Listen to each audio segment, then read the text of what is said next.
He says he has resorted to pulling all-nighters at the plant. When things get really intense, I don't have time to go home and shower and change, so I just sleep here.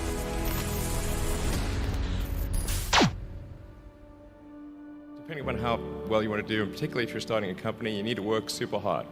So what does super hard mean? Well, when my brother and I were starting our first company, instead of getting an apartment, we just rented a small office and we slept on the couch.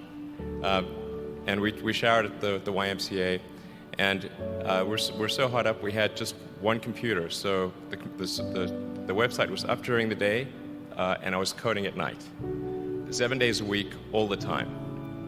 And I sort of briefly had a girlfriend in that period, and in order to be with me, she had to sleep in the office. So I sleep on the couch over there. So you're just laying here on the couch? Yeah. Last time I was here, I actually slept literally on the floor because the couch was too narrow. Work hard, like, every waking hour. That's the thing I would say particularly if you're starting a company. And if you do simple math, say like, okay, if somebody else is working 50 hours and you're working 100, you'll get twice as much done in the course of a year as the other company.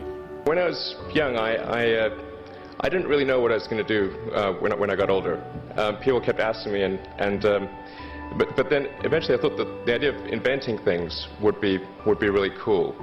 And the reason I thought that was because I read a quote from Arthur C. Clarke, which said that a sufficiently advanced technology is indistinguishable from magic, and that's really true.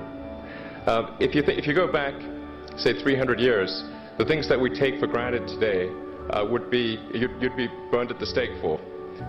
Being able to fly, that's crazy.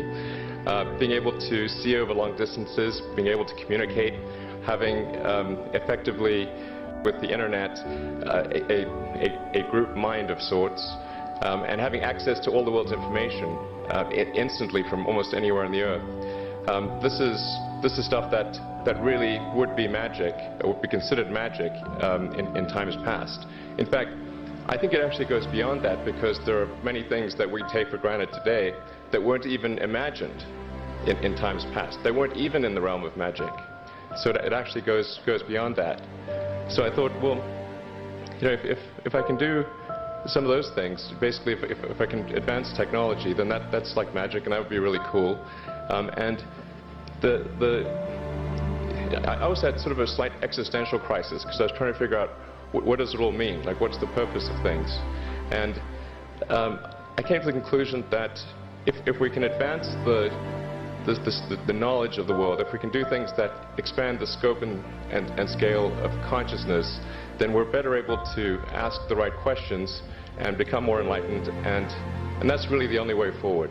Being focused on something that you're confident will have high value to someone else, and just being really rigorous in making that assessment, because people tend to, a natural human tendency is wishful thinking. So a challenge for entrepreneurs is to say, well, what's the difference between really believing in your ideals and sticking to them versus pursuing some unrealistic dream that doesn't actually have merit? And that is a really difficult thing to tell you. Can you tell the difference between those two things? Right. So you need to be sort of very rigorous in your self-analysis. I think certainly extremely tenacious, and then just work like hell. You just have to put in 80 to 100 hour weeks every week. Starting a business is not for everyone.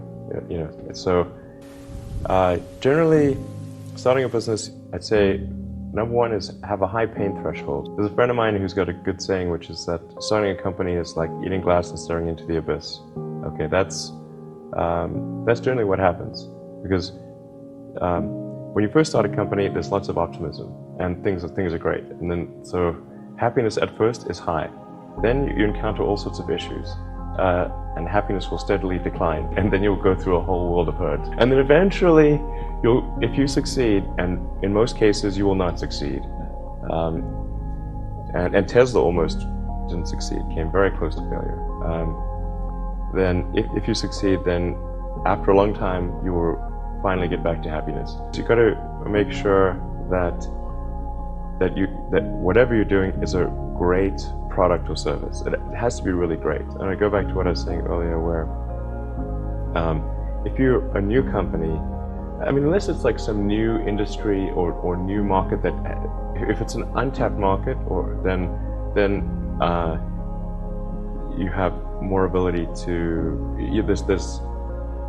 the standard is lower for your product or service. But if you're entering anything where there's an existing marketplace against large entrenched competitors, then your product or service needs to be much better than theirs. It can't be a little bit better, because then you put yourself in the shoes of the consumer, and they say, why would you buy it as a consumer? You're always going to buy the trusted brand unless there's a big difference. So a lot of times, entrepreneur will come up with something which is only slightly better, and it can't just be slightly better. It's got to be a lot better. I actually think I feel fear quite strongly. So it's not as though I just have the absence of fear. I feel it quite strongly. But there are just times when something is important enough, you believe in it enough, that you do it in spite of the fear. When starting SpaceX, I thought the odds of success were less than 10%. And I just accepted that actually probably I would just lose everything. But that maybe would make some progress. If we could just move the ball forward, even if we died, maybe some other company could pick up the baton and keep moving it forward, so that would still do some good. Yeah, same with Tesla. I thought the odds of a car company succeeding were extremely low. Then it's just you have to apply a lot of hours to actually working. So the way I generally do it is I'll be working at SpaceX on Monday, and then Monday night fly to the Bay Area, spend Tuesday and Wednesday in the Bay Area, then at Tesla, and then fly back on Wednesday night, spend Thursday and Friday at SpaceX. In the last several months, then I would fly back here on a Saturday, and either spend Saturday and Sunday at Tesla, or spend Saturday at Tesla and Sunday at SpaceX. Just showing up is half the battle. Just, you got to try hard to do it, and don't be afraid of failure. You also need to be rooted in reality. So you shouldn't, it's easy to get high in your own supply. You've got to not be afraid to innovate, but also don't delude yourself into thinking something's working when it's not. Or you're going to get fixated on a bad solution.